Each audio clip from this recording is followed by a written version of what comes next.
Subscribe to our YouTube channel and press the bell icon to get the latest updates. Welcome back to World 360. Now, author Vernon McClellan once described a diplomat as someone who can juggle a hot potato long enough for it to become a cold issue. And if we focus our attention on what happened in Turkey last week, we'll see there was a whole lot of juggling going on. Last week, Turkey was on the verge of rupturing relations with the Western world, which many Turkish analysts feared would hurt the country's economy and trade in a massive way.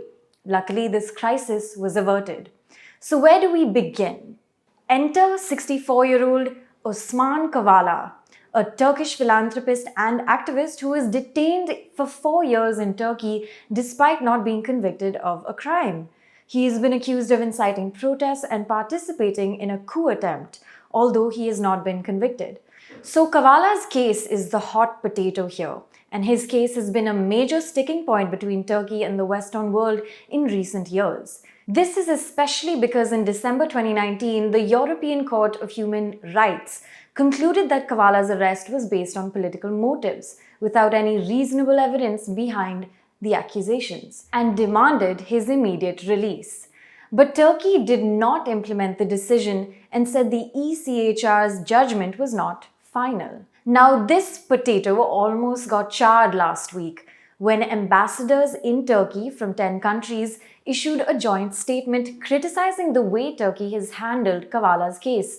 And they also had some heavy words about Turkey's respect for democracy, the rule of law, and the principles of transparency in the Turkish judicial system. This statement was signed by the embassies of Germany, the US, Denmark, Finland, France, the Netherlands, Sweden, Canada, Norway, and New Zealand.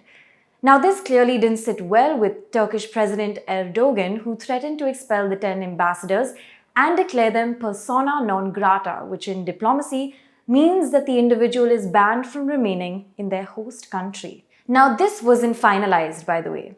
Erdogan had only made a threat, but that was enough to sound the alarm bells. Let's not forget that Turkey is a long-time NATO member and has applied for EU membership, and that Turkey's presidential and parliamentary elections are just a year and a half away. Now, from the Western perspective, however, diplomatic relations with Turkey is important, considering its geopolitical importance bordering countries like Iran, Iraq, and Syria. Now, 2 days ago, Nikkei Asia came out with a report explaining how if the ambassadors were expelled, it could deliver a blow to the Turkish economy, which is already struggling given the Turkish lira has lost more than 20% of its value against the dollar this year. Not to mention, inflation is almost at 20% amid high unemployment. Now, to make matters worse, Turkey joined Mali and Jordan as the new entrants into the Financial Action Task Force's grey list just last week. But after a few days of juggling, the hot potato appears to be cooling. Yesterday, the 10 ambassadors issued identical statements confirming their compliance with Article 41 of Vienna Convention on Diplomatic Relations, which is a diplomatic convention on non-interference.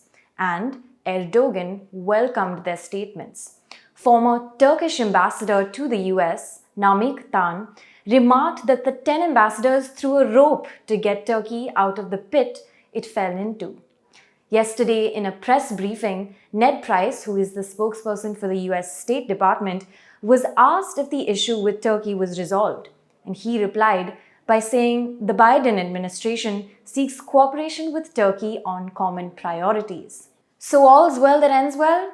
Well, a New York Times report quoted Soner Kagapte, the director of Turkish research program at the Washington Institute, who predicted Erdogan will use this issue as a victory over Western pressures. He will keep using the wording, "I told the West ambassadors that they cannot interfere in Turkey's affairs," said Kagapte. Thank you for watching this episode of World 360. We'll be back soon with a brand new episode. For ThePrint, this is Pia Krishnankutty.